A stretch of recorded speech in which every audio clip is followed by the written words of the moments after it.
this is Ariel from France. Bonjour. Welcome to this channel where we make fun costumes and weird stuff. Today I'm working on recreating a beautiful piece that appeared on the TV show The Wheel of Time, La Roue du Temps. It will be leather and completely worked by hand, no machines, just a lot of elbow grease. I'll just quickly mention that in my last video I complained about not having a microphone. Hello. And now I do, thanks to my lovely patrons on Patreon. You are wonderful. And even if I'm still learning all the sound editing and everything, it makes me sound more professional and hopefully more enjoyable for you, the viewer. Don't you agree? Super. So I watched the show, adapted from a series of books from Robert Jordan. I have read all of them a while ago and it's a lot of words. It's a lot, but it's amazing. I am not really an intellectual person who reads a lot of books all the time, so reading all this took me a while. And I was living with these characters for all that time. This story means a lot to me. And there were a few changes that they make in the show compared to the book, because if you want to adapt this whole world for TV, you will have to make some choices at some point. And I agree with all of them. I really enjoyed the show. Especially the costume design was perfect. In the book it's more described as a classical medieval fantasy, but in the show they took inspiration from many different historical eras and different cultures.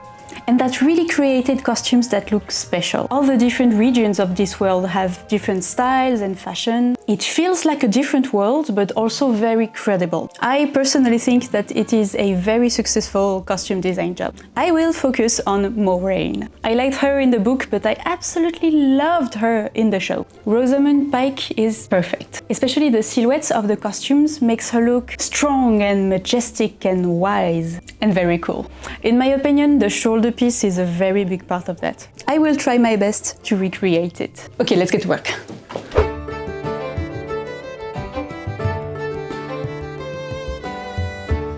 First, I started drafting the mock-up with some cotton fabric on my mannequin.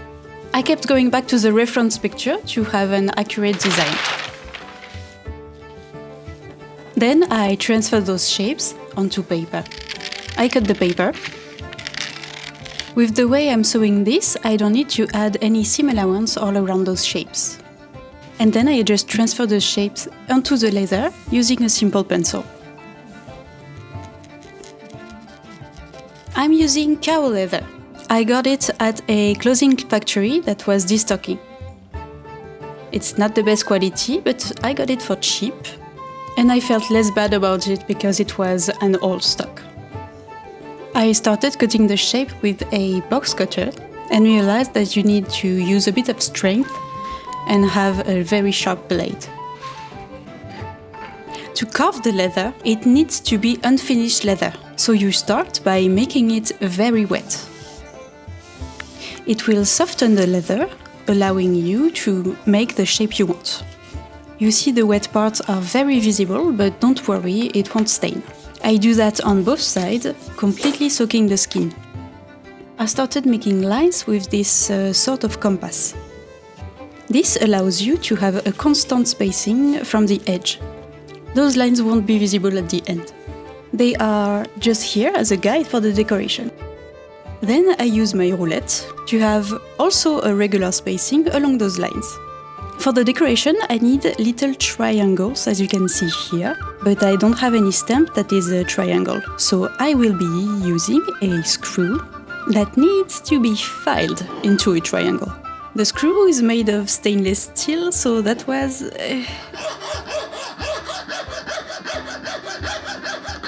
But it worked very well, and I had a new tool. So back on my very wet leather, I am making sure of the placement of the screw, a few hits with the hammer, and voila! One triangle. And now I just need to make a few thousand more. The key for a clean shape is to have a very hard surface under the leather. Here I'm using this strange metal hammer. It was fine here, but it ended up too small for the other pieces. And the cushion is there to absorb the vibration and make a lot less noise. And yes, my neighbors were not really excited about this project. Here I am using a bigger metal thing but it still was too small for the bigger pieces. I was very happy of how well the triangle screw worked.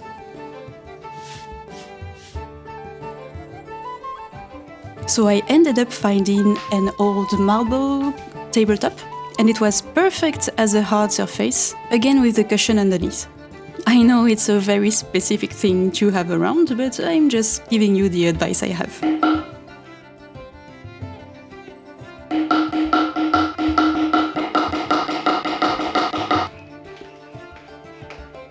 With the triangles made, I then went with the circles. I used a punching tool with the attachment removed, as it was the perfect size. And then another screw with a round head in the center of those. This round screw was also the perfect tool for the texture all around the pieces.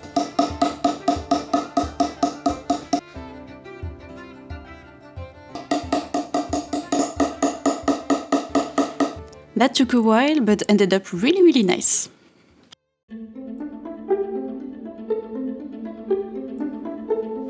I thought that the shoulders would need to be molded before being dyed, so I sewed the center seam of those with a waxed linen thread, and I did that while it was wet, trying to make the shoulders as round as I could. Sewing a seam of thick leather like that requires a bit of strength to pull the thread really hard. This is a strong material and a strong thread, so it won't break, but doing it a few hundred times will kind of mess up your hands. But it's worth it. Now you can mold that part to be as round as you like. It feels a bit like clay. Then I made the holes. These will be for sewing the decoration and the other seams. I did that with an owl.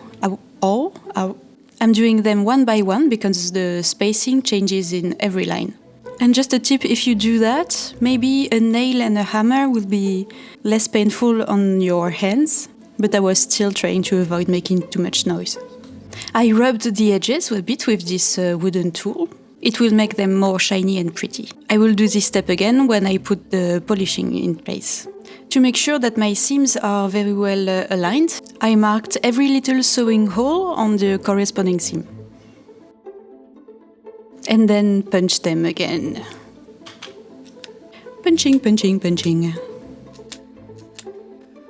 I had all the main pieces ready, and they looked so pretty, even though I destroyed my hands.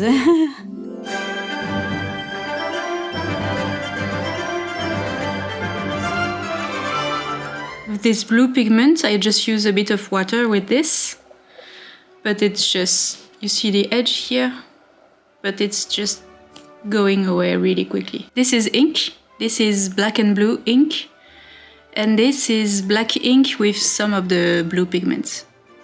But again, it's not really working. I tried mixing the pigments with some alcohol, some wax, and some black leather dye that I already have, but it's not really working well, so I don't like to spend money, but I really had to buy some dye. But it was worth it because the color is perfect. Exactly the dark blue that I wanted. Next, let's make it colorful. I'm wearing gloves because leather dye is made for skin. I mean all skin. I'm applying it with a brush, trying to be very fast to avoid brush strokes. Also trying to blend the edges a little bit, again to avoid any marks. And I did it on a wet leather, hoping to again blend the color. That's what we do on fabric, so I guessed it would be good on leather, but I don't know if it's the correct way. And I'm also dyeing on the inside. I mean, you see on the video.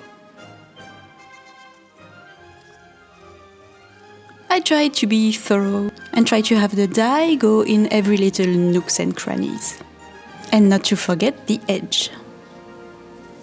So that's what it looks like with 2 layers of dye and still wet. Okay, something really bad is happening. These are all the samples and they're all blue and they're all different shade and kind of blue. Some have 2 coats like this. But look at this one. If you don't really put the light on, it's blue, but it turns red, copper, I don't know. Oh no. No. The inside is just fine. I don't know. Oh. I want to cry. So to stop being sad about it, I tried dyeing the thread that I will use for sewing and also a bit of cording for decoration. And the color was just terrible. Not a great day, to be honest. Look at this piece. Even though I was kind of bummed out about this, I kept going. And spoiler alert, it ends up very well, don't worry. À l'occasion, je vous mettrai un petit coup de polish.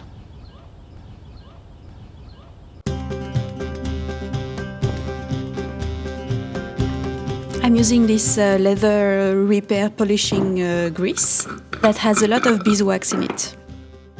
Using a bit of scrap fabric to apply it, like a thick cream, and then I let it soak for about 1 hour. Then it was time to use a lot of elbow grease to start polishing. The more you rub it, the shinier. And for some strange chemical miracle, this got rid of the purple color. Look at the difference! I have no idea how this works, but I was so happy. I think I need to redo that seam. The stitching is a bit too wide and it causes the seam to open a little bit too much. I based my reference on the little triangles, but I think my triangles are slightly bigger than the one on the show, and that is why I have a bit of difference in those proportions. Plus the dye didn't work the same on the threads as in the leather, so I have a difference of color. So I redid that seam. So I'm slowly removing the threads and replacing it with black. And I'm adding a few holes to make the crosses a little closer. Between the holes and waxing the threads and sewing it by hand, it takes a long time to sew leather. I'm using a strong linen thread that I'm rubbing here on the beeswax. It's easy and it makes the thread a lot stronger, it avoids all the knots and it slides better. And also the beeswax that I'm using is collected by my mom and her bees. Okay, let's attach this to the chest. This shoulder seam is easy to assemble. I just have to match the holes that I made earlier. I just make one cross pattern and then I'm pulling the thread really hard as to close the seam and make sure it lines up very well. Then I could do the underarm. I have the two pieces and one has a little stain on the shoulder because I was trying to correct my color, but that's okay because it will be covered. Don't look at it, look at the pretty shiny blue. The color is attached the same way, I'm just starting at the center back. That way I'm very sure that it is aligned and symmetrical. Right now I'm trying to choose the beads for the shoulders. I've done 2 corded lines and I'm just trying some beading. Can you see? They look nice, but I think they are too dark. I've seen some very close shots of the original and it seems like it's some sort of real pearls, but very irregular and very small. I don't have that and I don't want to buy that. I'm sure I can find something interesting in my stash. Behold my stuff! This is the black and yellow and orange. And this is the white, blue and green. Let me show you the threads real quick. Oh yeah! Oh yeah! Ooh. Okay. I think we should be good with these. There is white and clear, a very light green, and some blue. Here is the white, here is the green, and this is a test, but it's not the right color. We are good. I couldn't find the right size in my stash, so I'm using this wool, which is too big and flimsy if you leave it like this, but if I use beeswax, I can wax it heavily, which makes it thinner and also it makes it more rigid. I don't know if you can see. So it will stay in a straight line like this a lot better. We need to do here and the color and the other side. Oh! That step took a bit of time because I had to see in the inside to know where the hole was. It's not like hand sewing on fabric. You have to put the needle through the hole that you made earlier. So I kept flipping the piece and turning my head in weird angles, but in the end I managed to finish with minimal neck pain. And sometimes a mirror on the inside. When I finish sewing the cord, I poke it through the inside and I can make the knot to secure it and make it invisible from the outside.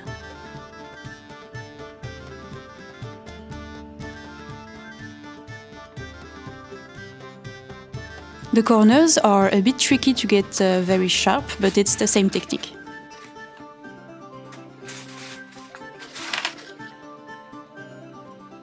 There was still an extra piece to do, and I wanted to pattern it after assembling the main body, to have the shape exactly as I wanted it. This is just a piece of paper and some painter's tape.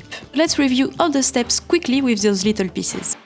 I hope it is informative, and if you could share that video to someone who likes leather work, or just a wheel of time, I'm sure they would appreciate. So make a pattern, trace it on the leather. Cutting with a sharp knife, making the leather very wet, rubbing the edges with a wooden tool to make them rounder, marking the guides for the decoration, marking the little dots with a tracing wheel, une roulette, triangles, triangles, triangles, circle, circle, circle, and the center of those. I'm going to work on the texture for this part, and same as before, I want to use this little screw with the rounded top, but after watching a behind the scenes clip, I realized that the texture is made of very thin lines, and I have one stamp that has this texture. It's not exactly the same shape, but if I just use the top of it, I think I can achieve the texture that I want. So this and this together.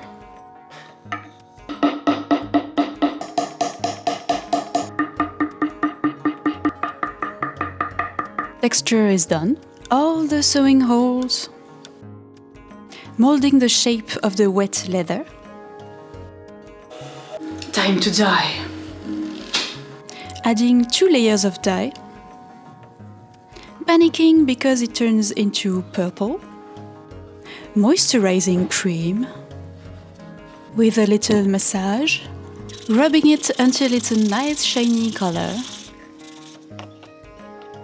Rubbing the edges into a nice round shape. Sewing the decorative cord.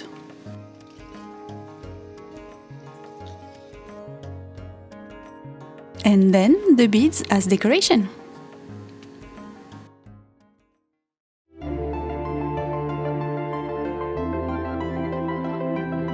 Now I'm almost done. I'm just using a finishing wax on the inside of the bolero. This will protect the leather a little bit more, and also it will kind of glue the little threads in the inside and so protect them as well.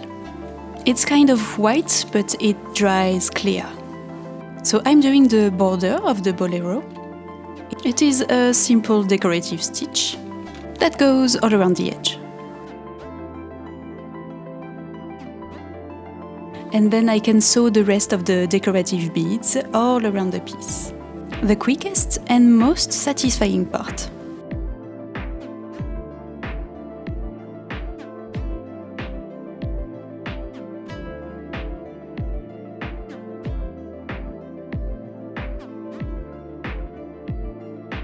Finally, I can attach the shoulder piece using some painter's tape to place it exactly where I want. And it's done!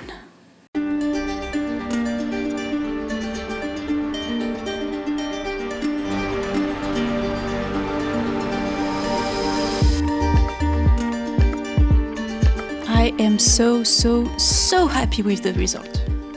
Honestly, it's one of the prettiest things I've ever made.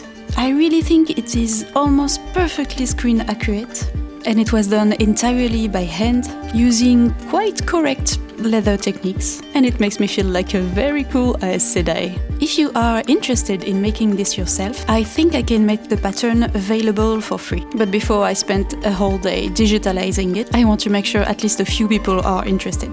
Please tell me in the comment. Allez, bisous!